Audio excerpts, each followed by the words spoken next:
Yes, sir. Ambassador Plays back in the building. How you doing? Hope you're doing well. Not just well, but swell. And I mean that from the bottom of my heart. Look, y'all, today, I don't know, we gotta talk. So, what constitutes a sweat?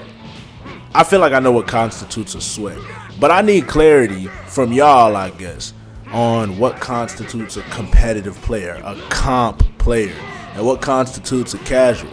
Is it the frequency in which you play the game that you claim to be a casual or a competitive player at? Or is it your skill level in which you play the game? What makes you competitive versus a casual? In my mind, the reason I will say that I'm a casual is because I don't compete in this game for money. I don't go and I enter tournaments. I don't go and try to practice with sets. There's a lot of people who are comps, such as Demon Joe, Speedy, Opact, and Almighty Pastor. These people practice. They'll play. They'll do lobbies full of the best players. They'll do first to tens all the time with each other. They play for money. They have money matches. All this. I don't do that stuff, and so therefore, in my mind, I am a casual. Right? I play the game for the fun of it. I'm telling y'all guys. So there was somebody, I might put the comment on the screen. I have to go find it. There was somebody who left a long paragraph saying people like me, Christian Seda Plays, and Don Coolio need to stop saying that we're casuals, because at the same time we say that we're some of the best players in the world. There are times I say that and I'm joking, but what we do consistently say is that we're some of the best non-competitive players in the world. We have to be the best non-competitive players in the world. And I'm serious about that, because as somebody who doesn't play for money, I'm very good at the game. And the guy had said if we weren't competitive, we definitely wouldn't be YouTubers. I couldn't agree more. I'm not good at this game because I do YouTube. I'm good at this game because I love Dragon Ball Z. A long time ago, when I played Rage and Blast 2, when I was a lot younger, I was elite at that game. I would go online and obliterate folks. I didn't have no YouTube back then. So don't get it twisted. I'm not nice at the game because I do YouTube. I just happen to upload content on this game because I love Dragon Ball Z. You know what I'm saying? But yeah, man, what do y'all think? What constitutes a competitive player and what constitutes a casual player? And if so, like, when you give your reason, tell me why. Tell me why, man, because I still, to this day, I don't see myself as a competitive player, man. I don't, like, when you think of competitive, I'm okay, let me define my terms. I am a very competitive player, like competitive. I have a competitive nature, and that's just in life. That's in everything I do. As you can see right here, we're using God Toppo, God Toppo. We're in God of Destruction Toppo right now, but we're using base form Toppo, and we transformed to God Toppo because I was streaming and I was letting my stream know that I had the #1 Toppo for a while in the world, and my stream said, nah, you got the number 3rd spot. And I was like, or the number 3 spot, you're 3rd now. And I was like, what? So right after I ended stream, I took like a break. I took like an hour-and-a-half break, and then guess what I did? I got on and I got this gameplay. So, let's see where I end up after this video. Let's see if I'm able to get my #1 spot back, or if these UI signs, which I hate, are gonna take me out and actually drop me lower than the number 3 spot. But yeah, man, let me know what constitutes a comp player, because I in my mind, I'm not a comp player. Am I competitive? Yes, I have a competitive nature. That's just in everything I do. I'm competitive in my workplace. I'm competitive in my job. I'm competitive in my schooling when I was going to university. I'm just a competitive person. But I wouldn't go as far as to say like I don't know, because I feel like competitive player has the connotation of a pro. Like it carries the connotation of a professional, and I am in no means trying to be a professional Spark Zero player. But yeah, man, someone please explain. That's the title of the video. They say that I'm not a casual. Someone please explain. I feel like I'm a casual, man.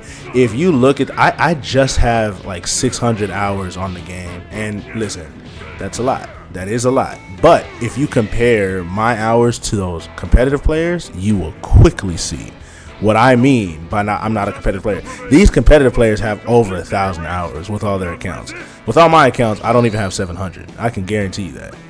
This account I have played the most Spark Zero on. I didn't even know about creating alternate accounts until maybe a couple months ago, man. That's when I created my alternate accounts. So I don't know, but I play this game for fun, and I just have like. Here's the thing: being good at games is fun. Do y'all know that? The better you are at a game, the more fun you have. At least for me, being good at things is very fun. You know, when I played Fortnite, it was the same thing. When I played For Honor on the channel, it was the same thing. Like, I want to be as good as I can at these games because that's where the fun comes from. Winning is fun, man. At the same time, you're not going to see me sitting here crashing out, dropping people's addresses just because I'm losing. But winning is fun. And I think everybody who's playing these games should try to win, and win, you know, in a way that's like, let me be careful here because it's going to start an uproar. But I think that you should try to win in a way that's respectable. Yep, I said it. Now, obviously, it's Dragon Ball Z. Whatever the devs leave in the game, you can't expect the player base to not take advantage of the game when you didn't do your due diligence in making sure that there weren't exploitative things left in the game.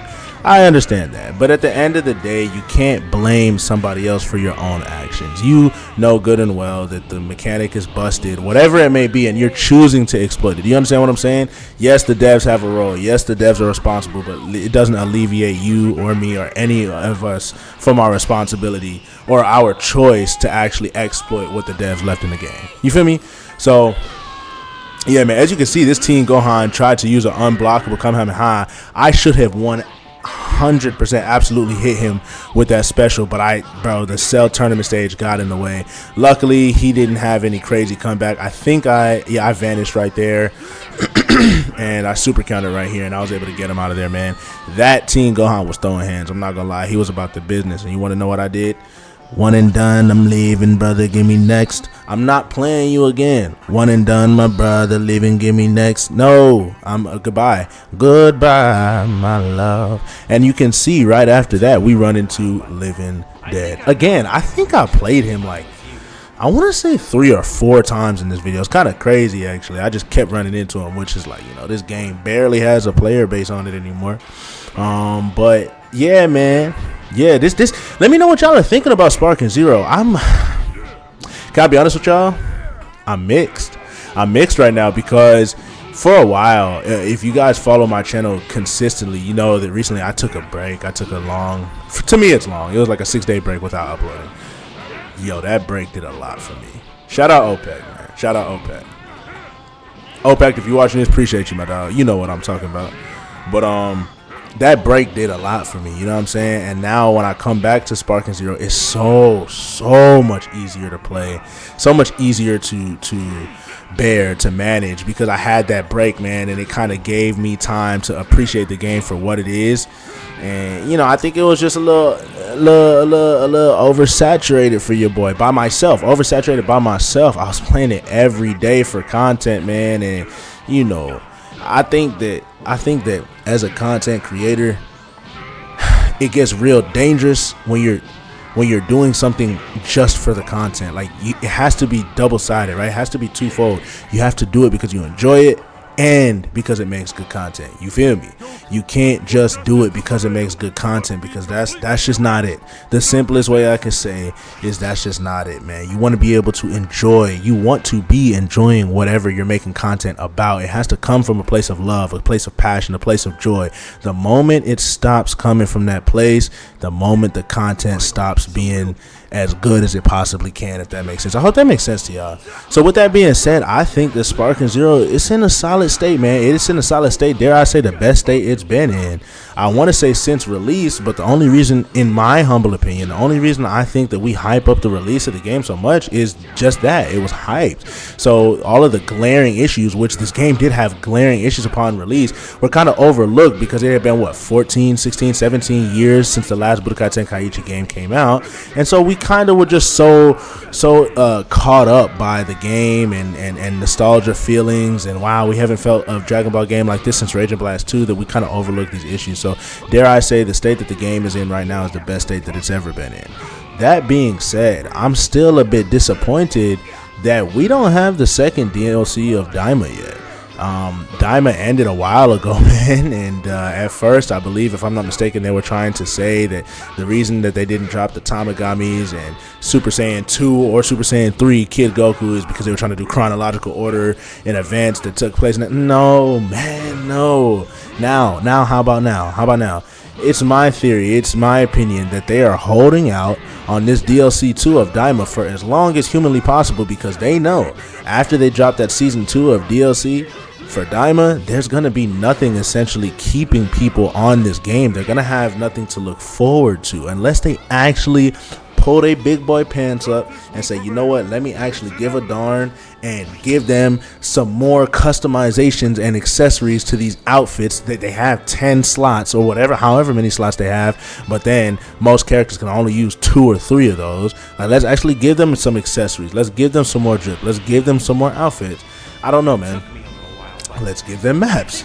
I don't know. It's like, where's the line? Where's the line? Because on one hand, people say, oh, you content creators, all you do is complain. Oh, but all you do is complain. Okay, well, all you do is not hold anybody accountable to any kind of standard. All you do is accept whatever Bandai puts out, and you clap and you parade and you dance and say, oh, well, at least I got a game. At least I got a controller. At least I can actually play. Hey, man, I don't know about you, but I spend my hard-earned money on this game. And, you know, when somebody advertises a product that is like, you know, it's going to be one way and it comes out another way, that's upsetting to people. I don't know if you, like, those people, I feel like the people who get mad at content creators for exposing legitimate issues, what are you thinking? Did somebody must have bought the game for you? Your uncle must have bought the game for you. Your mom probably bought the game for you and gave it to you with a plate of chocolate chip cookies and a warm glass of milk. That's probably what happened. You probably didn't go to work. You probably didn't spend your hard-earned money to buy the game. So, of course, you're content with bare minimum because you did bare minimum to get it. I don't know, man. At this point, I'm just trying to understand folks who are upset at us for sharing our opinion, which is, in my opinion, valid because there are things wrong with the game. When something is wrong, how does it get fixed? You bring that wrong thing to the public view. You make notice of the thing that is wrong with the game, and you bring that wrong thing to light. Therefore, it puts pressure on Bandai to actually fix something. If you just stay silent about it and you just laugh and you smile, I dare, like, I feel like the people who are upset at us complaining as content creators, I don't think they understand that if we didn't, change would happen a lot slower or wouldn't happen at all. I believe that, because what happens if a majority of the fan base playing the game is absolutely content with the bare minimum? Look, as long as I can press on my character and when I get in the game it's actually my character and it doesn't switch me to somebody else random, I don't care if there are so many exploits in the game that make it to where I get hit with one combo and my entire life is gone. I don't care that I can get infinitely looped with key I don't care about that. As long as I can look at my character in the game, I'm alright. Like, that's just, I don't know, man. I don't know. To each his own at the end of the day. People are gonna be people, but yeah, man, I mean, that's I really don't got too much more. I'm not gonna lie. This video is almost over. I do want y'all to get at me in the comment section below, and actually I'm being serious about this video. Like, what constitutes a casual and what constitutes a competitive player? What makes up a competitive player versus a casual, and why? Right? And I'm just curious to see what you guys think, because I know that I'm very good at the game. I know that Don Coolio is very, very good at the game. He sweats, he gets electrolytes afterwards. We've already been through this. He literally plays the game with 6 towels around him at all times because he's flooded with his own sweat by the time he's logged out and finished playing Sparking Zero. We know about Demon Joe. We don't even got to say anything. He has probably had to go through 7 different controllers because of how hard he presses his buttons. And Speedy, we're not even going to say nothing about Speedy. He doesn't shower. No, I'm just kidding, man. Hey, this is what happens when you record a video later at night and you're tired, man. You just start saying stuff. But he really might not shower, guys. I want you to know that. He probably doesn't shower. But chill out, man. Speedy, I'm playing, bro. If you see this, don't.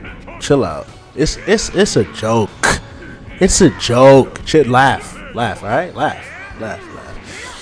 But Yeah, man. Did y'all count how many UI signs and MUIs I played this video? It's kind of crazy, isn't it? Fun fact, I have not played ranked on my Ambassador Plays account since the new season first came out. Since within the first 3 days of the new ranked reset season, that was the last time I played ranked.